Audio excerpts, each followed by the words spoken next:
Hello everyone, आप सभी का स्वागत है हमारे इस यूट्यूब चैनल पर। तो आई होप आप लोग अच्छे होंगे। तो आज वीडियो बनाने का मोटिव सिर्फ ये था कि आप लोग का यूपी पीसीएस का एग्ज़ाम दिसंबर में और शायद 6 दिसंबर से शायद आप लोगों का एग्ज़ाम शुरू होने वाला है। तो लगभग क्या स्ट्रेटजी होनी चाहिए, आप लोग का क्वेश्चन हो सकता है तो क्या 6 मंथ में मेरी प्रिपरेशन हो सकती है कंप्लीट? तो बिल्कुल, जी हाँ, मेरा जवाब है कि बिल्कुल हो सकता है, लेकिन उसके लिए आप लोगों के लिए स्मार्ट प्लानिंग करनी चाहिए। नॉर्मल क्या करते हैं लोग कि मतलब रैंडम कोई भी चीज़ें, टॉपिक, कोई भी सब्जेक्ट उठा लेते हैं, उसको पढ़ना शुरू कर देते हैं।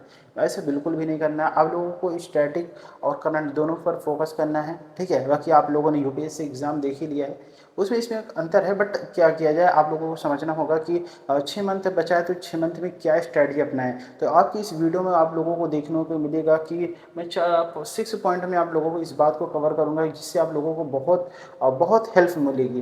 तो आप लोग जो भी चैनल पर नए हैं, चैनल को सब्सक्राइब कर दें, वीडियो को लाइक कर दें, अपने फ्रेंडों के साथ शेयर कर दें जो भी यूपी पीसीएस यूपीएससी की तैयारी कर रहे हैं। और बाकी 1 जून से मेरी क्लासेस मैं स्टार्ट करने वाला हूँ, और 2 सब्जेक्ट पहले कवर करूँगा, उसके अकॉर्डिंग फिर आगे आगे ऐसे चलते चलेंगे, ठीक है। तो जो भी चैनल पर नए हैं तो चैनल को प्लीज़ सब्सक्राइब कर लीजिए। मिलते हैं फिर आप लोगों को बताते हैं कि क्या चीज़ें कैसी करनी चाहिए। तो सबसे पहले 6 पॉइंट पर बात को हम कवर करते हैं। सबसे पहले हम बात करेंगे यूपी पीसीएस। आप लोगों को क्लियर मेंशन दिख रहा होगा, ठीक है। और बाकी कमेंट करिएगा क्या चीज़ मैं इंप्रूव करूँ अपने वाइट बोर्ड पर, हर चीज़, है ना। मेरी ये फर्स्ट सेशन है ना। चलिए, UP PCS prelims exam pattern के बारे में हम आज बात करते हैं। और बिगेस्ट मिस्टेक एस्पायरेंट जो करते हैं, कि जो गलतियां करते हैं, उन लोगों के लिए क्या गलतियां नहीं करनी है, क्योंकि अब आपके पास समय ही कहाँ बचा है, 6 मंथ, है ना। तो 6 मंथ की कंप्लीट स्ट्रेटजी पर हम बात करते हैं। सीसेट को स्ट्रेटजी पर बात करते हैं। सीसेट को हल्के में नहीं लेना चाहिए, चाहे यूपीएससी हो चाहे यूपी पीसीएस हो। डेली टाइम टेबल क्या यूज करें, अभी गोल्डन रूल्स क्या क्या है, हम 6 पॉइंट पर हम बात करते हैं। आप लोगों को क्या करना है, एक डायरी पेन लेकर बैठना है और सारी चीज़ों को नोट करना है। जो भी सीरियस बच्चे हैं उनको नोट करना है, ताकि अपने 6 मंथ में डेली इस चीज़ों को यूज कर सकें।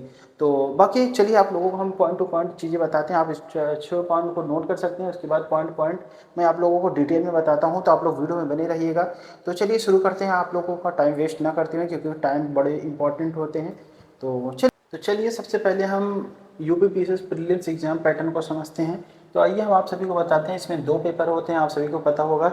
जीएस 1 और सीसैट 2 पेपर होते हैं, जैसे यूपीएससी में पेपर होता है ना। पहले पेपर की बात की जाए तो पहले पेपर 150 प्रश्न क्वेश्चन आते हैं, उसमें 200 मार्क्स मिलते हैं, ठीक है। इसी से जीएस पेपर 1 जो है यूपी पीसीएस का, इसी से मेरिट आपकी बनेगी, इसी से आप सबकी मेरिट बनेगी। पेपर 2 की बात की जाए तो पेपर 2 सीसैट होता है। सीसैट आप सभी को पता है, ये क्वालिफाइंग होता है ना। निगेटिव मार्किंग दोनों पेपर में आप सभी को 1/3 काट लिए जाते हैं, है ना। सिर्फ इसमें 33% मार्क्स लाना होता है। वो 33 कैसे आते हैं वो तो सबको पता है, ठीक है। एक एस्पायरेंट्स मैं भी हूँ, मुझे भी पता है, ठीक है। फिर उसके बाद इसमें सीसेट में 100 क्वेश्चन होते हैं। अब चलिए इन दोनों की बात करते हैं कि चलिए UP PCS prelims exam pattern में तो 2 सब्जेक्ट मैंने तो बता दिया, लेकिन ये जो फर्स्ट पेपर, उसमें कौन कौन से सब्जेक्ट होते हैं, कितने कितने क्वेश्चन आते हैं लगभग, है ना। तो उस पर बात करते हैं। सबसे पहले हम यूपी पीसीएस प्रीलिम्स की बात कर लेते हैं। तो सबसे पहले हिस्ट्री की बात करते हैं। हिस्ट्री में आ सकते हैं, हिस्ट्री में 20 से 25 क्वेश्चन पूछे जा सकते हैं, है ना। फिर उसके बाद बात करते हैं ज्योग्राफी में। ज्योग्राफी में 18 से 20 क्वेश्चन पूछे जा सकते हैं। पॉलिटी की बात की जाए तो पॉलिटी में 15 से 20 क्वेश्चन प्रश्न आते ही हैं लगभग पॉलिटी में। इस बार यूपीएससी वाला तो प्रीलिम्स आप लोगों ने देखा, 7 से 8 प्रश्न ही पूछे गए थे, इतना तैयारी करने के जाने के बाद भी, है ना। फिर उसके बाद बातें करते हैं इकोनॉमी की। इकोनॉमी की 10 से 15 क्वेश्चन आते हैं। इकोनॉमी के भाई वही हाल था, है ना। तो मैं आप लोगों को मिक्सअप कर दे रहा हूँ, थोड़ा समझिएगा, मैनेज करिएगा, है ना। क्योंकि यूपी पीसीएस जो भी यूपीएससी वाले देना, तो उनको भी एग्जाम पैटर्न तो सेम है लगभग, थोड़ा बहुत इधर उधर तो वो भी क्लियर कर देता हूँ, है ना। इन्वायरमेंट की बात की जाए तो इन्वायरमेंट में 15 से 20 प्रश्न आते हैं। साइंस एक्चुअल से नहीं है, साइंस एंड टेक्नोलॉजी दोनों से मिलाकर 18 से 20 प्रश्न पूछे जाते हैं। देखते रहो, करंट बेस्ड प्रश्न ही होते हैं साइंस एंड टेक्नोलॉजी से अकॉर्डिंग।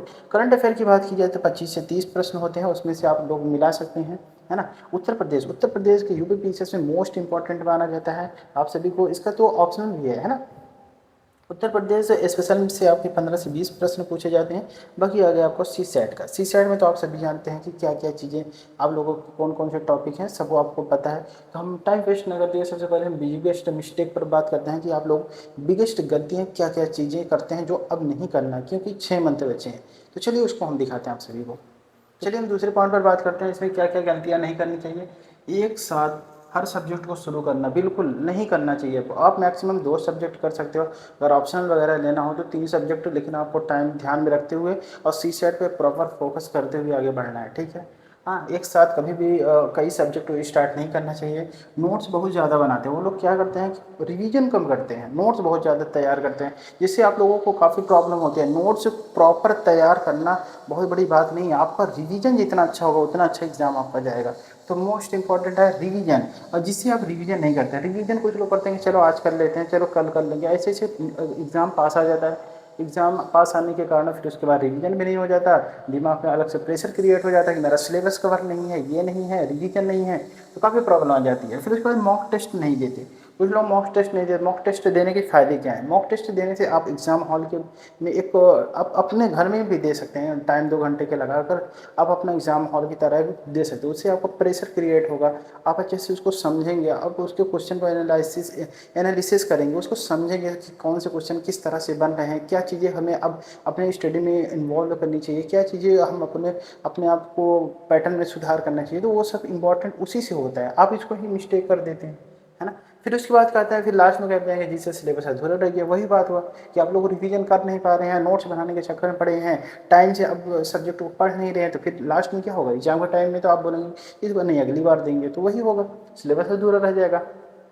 लेकिन इंपॉर्टेंट है यूपीपीएससी से प्रिपरेशन के लिए सबसे पहले आप तो क्लास ही कर रहे होंगे, नोट्स तो बना ही होगा, जो भी नोट्स बना है ना, नोट्स तो बनाए होंगे, है ना। बाकी बहुत ज़्यादा रिवीजन मोस्ट इंपॉर्टेंट है। तो सबसे पहले revision, revision, PYQ, mock test, PYQ, है ना, मैंने 2 बार शायद लिख दिया, है ना।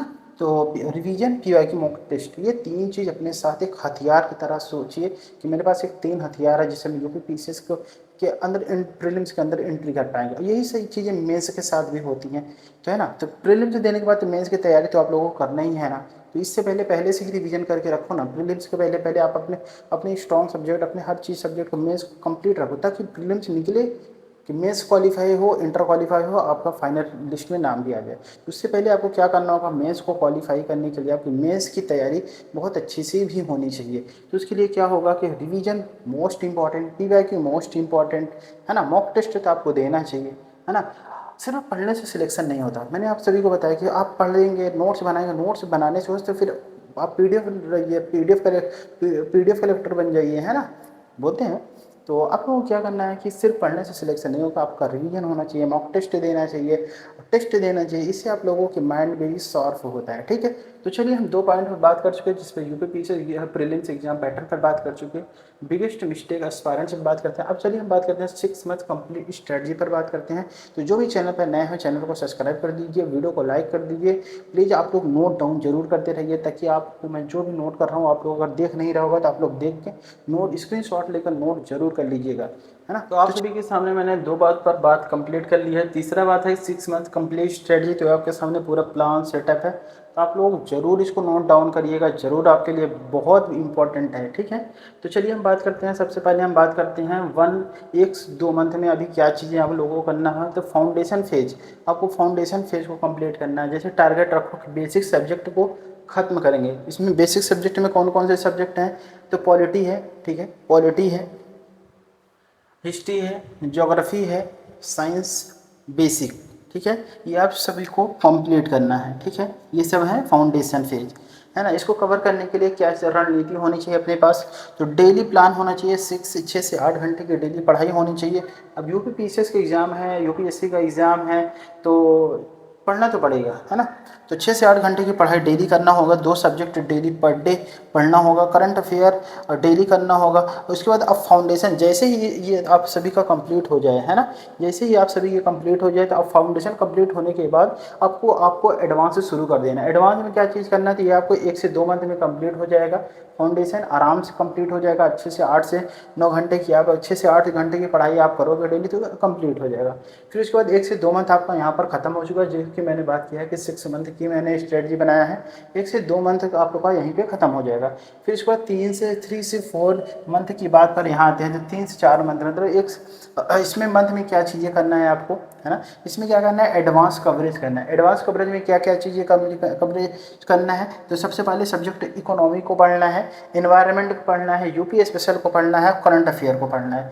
अच्छा, इन सब्जेक्ट चारों सब्जेक्टों में से कौन कौन से इंपॉर्टेंट है टॉपिक्स जिस पर हमें ज़्यादा ध्यान देना चाहिए, तो इस पर आप सभी को अगर इकोनॉमी में बात की जाए तो बजट पर ध्यान देना चाहिए, इन्फ्लेशन पर ध्यान देना चाहिए, बैंकिंग पर ध्यान देना चाहिए। मैंने आपके सामने टॉपिक के नाम लिख दिए हैं, बजट पर, इन्फ्लेशन पर, बैंकिंग पर, जीडीपी, गवर्नमेंट स्कीम पर आपको इकोनॉमी पर ध्यान देना है। एनवायरनमेंट की बात की जाए तो नेशनल पार्क है, क्लाइमेट चेंज है, बायोडाइवर्सिटी है। अगर इंपॉर्टेंट टॉपिक मैंने जो मोस्ट इंपॉर्टेंट है उसको बाकी आप लोगों को कवर करते चलना है ना।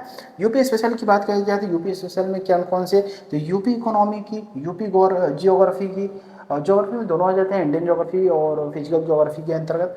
स्कीम क्या क्या है यूपी के गवर्नमेंट के, और फेस्टिवल कौन कौन से हैं, जीआई टैक्स यूपी के कौन कौन से हैं, रिवर्स कौन है, डिस्ट्रिक्ट क्या है, मतलब सारी चीज़ें आप लोगों को नॉलेज होना चाहिए। फिर उसके बाद प्लस आपको करंट अफेयर कंप्लीट करते चले जाना है। फिर उसके बाद आपका यहाँ से 3 से 4 मंथ, इसका मतलब ये 1 मंथ यहाँ गया, 1 मंथ यहाँ, मतलब पूरा कंप्लीट हो गया। फिर उसके बाद आते हैं 5वें मंथ पर, ठीक है। 5वें मंथ पर आते हैं तो आपका ये पहला मंथ चला गया, दूसरा मंथ चला गया, तीसरा चला गया, 4 मंथ आपके कंप्लीट हो गए, इतना करते करते आप सभी को, ठीक है ना। फिर उसके बाद 5वें मंथ पर आते हैं तो आपको यहाँ 5वें मंथ पर केवल और केवल रिवीजन करना है, कुछ नया नहीं पढ़ना है ना। 5वें मंथ में आपको नया कुछ भी नहीं पढ़ना है, only revision, PYQ, mock test, यही चीज़ें आपको करना है। और बाकी करंट अफेयर पे थोड़ा बहुत ध्यान देना होगा, रिवीजन के पर्पज करना होगा। उसके बाद 6वें मंथ पर आपको क्या करना है, जिस टाइम पर आपका एग्जाम होने होगा, जिस मंथ में, तो उसमें आपकी क्या रणनीति होनी चाहिए, तो उस पर रणनीति होनी चाहिए। मॉक टेस्ट डेली देना है, मॉक टेस्ट डेली देने से आपकी गलतियों का अंदाजा मिलेगा। इसमें मैंने लिखा भी है कि मतलब जो भी आपकी गलतियाँ होती हैं, टेस्ट का मतलब बहुत सारे लोग सोचते हैं कि मैंने टेस्ट दिया, मेरे इतने नंबर आए, हटाओ उसको साइड रखो। नो नो नो, ऐसा नहीं होना चाहिए। आपको टेस्ट का मतलब ये होता है जो सही हो तो अच्छी बात है, जो गलत हो क्यों गलत हो, उसका नोट्स बनाओ, उसको देखो कौन से टॉपिक से मेरा क्वेश्चन गलत हो रहा है, उस पर ध्यान दो, है ना। तो उसका एनालिसिस करो। शॉर्ट नोट्स आपने जो भी बनाया है, जो भी कीवर्ड से नोट्स बनाया तो उसको रिवीजन करो, करंट अफेयर रिवीजन करो। बाकी और नया कुछ भी नहीं पढ़ना है, बाकी एग्जाम देना है, आप सभी को बताया। मैंने आप लोगों को UP teacher prelims exam pattern के बारे में मैंने बता दिया, है ना। बिगेस्ट मिस्टेक के बारे में बता दिया, 6 मार्क्स की कंप्लीट स्ट्रेटजी के बारे में बता दिया। आप सभी को ये नोट डाउन करना है, जो भी नोट डाउन कंप्लीट नहीं कर उसको पीछे वीडियो पुश करके देखते चलिए।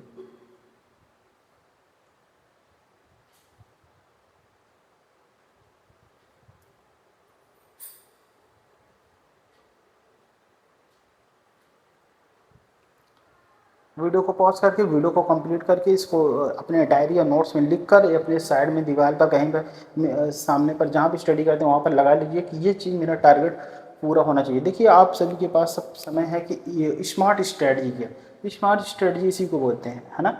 तो आपको इसको कवर करना है। अब चलिए हम बात करते हैं थोड़ा सीसैट पर, है ना। तो सीसैट पर हम थोड़ा चर्चा कर लेते हैं, और इसको हम सीसैट स्ट्रेटजी पर बात करते हैं। तो सीसैट स्ट्रेटजी में यही बोलूँगा कि बहुत स्टूडेंट जीएस पर फोकस करते हैं लेकिन सीसैट में फंस जाते हैं। आप प्रॉपर जीएस पर ध्यान दीजिए। आपको सीसैट की स्ट्रेटजी कब से अपनाना है, लास्ट में नहीं, जिस टाइम से आपको मैंने ये बताया कि 6 मंथ प्लान के पहले मंथ से आपको ये स्ट्रेटजी सीसैट के लिए फॉलो कर देनी है, ठीक है। क्या चीज़ें, बहुत स्टूडेंट जीएस पर फोकस करते हैं लेकिन सीसैट में फंस जाते हैं। ये इंपॉर्टेंट लाइन थी, इस वजह से मैंने इसको नोट करके सोचा कि कुछ वर्ड मिस नॉइज आपको बताया। बहुत स्टूडेंट जीएस पर फोकस करते हैं लेकिन सीसैट में फंस जाते हैं। दूसरी बात, सीसैट क्वालिफाइंग है लेकिन डेंजर्स भी। आप सभी को पता है कि सीसैट किस तरह से आ रहा है, आप सभी को पता है ना। क्या चीज़ इसके लिए करना चाहिए आप लोगों को पता है।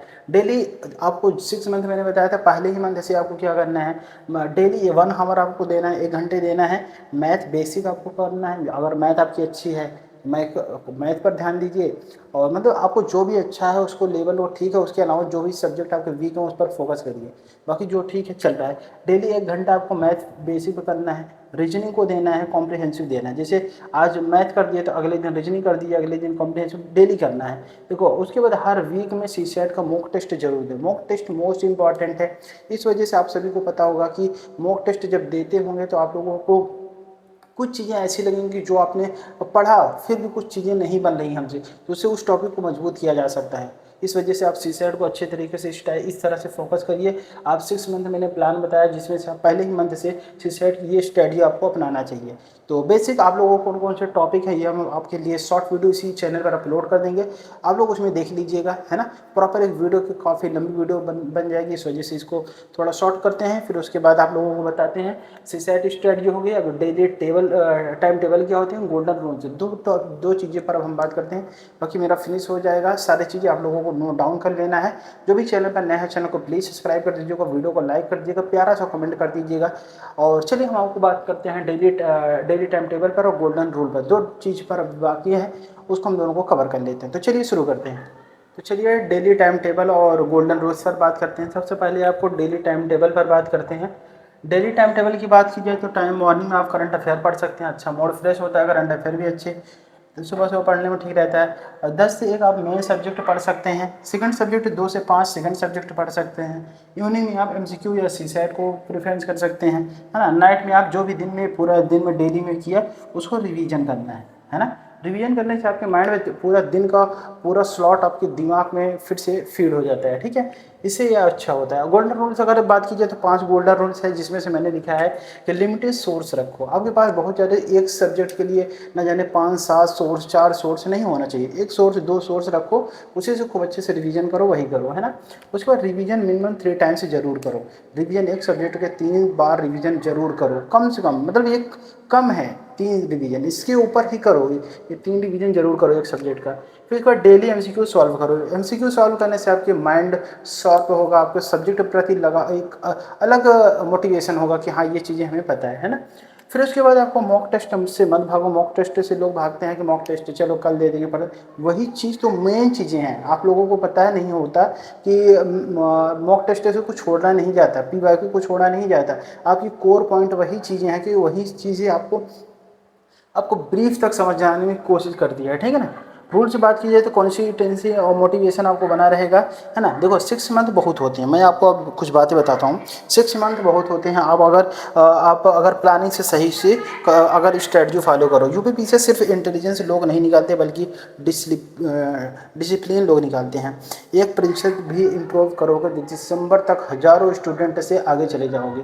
तो यही था मेरे इस वीडियो का मोटिव। आपको मैंने 5-6 पॉइंट मैंने पूरा क्लियर कर दिया है। तो कैसी लगी आज की वीडियो मेरी? जो भी नए हैं चैनल को सब्सक्राइब कर लें, वीडियो को लाइक करते हैं, अपने दोस्तों के साथ शेयर कर दें।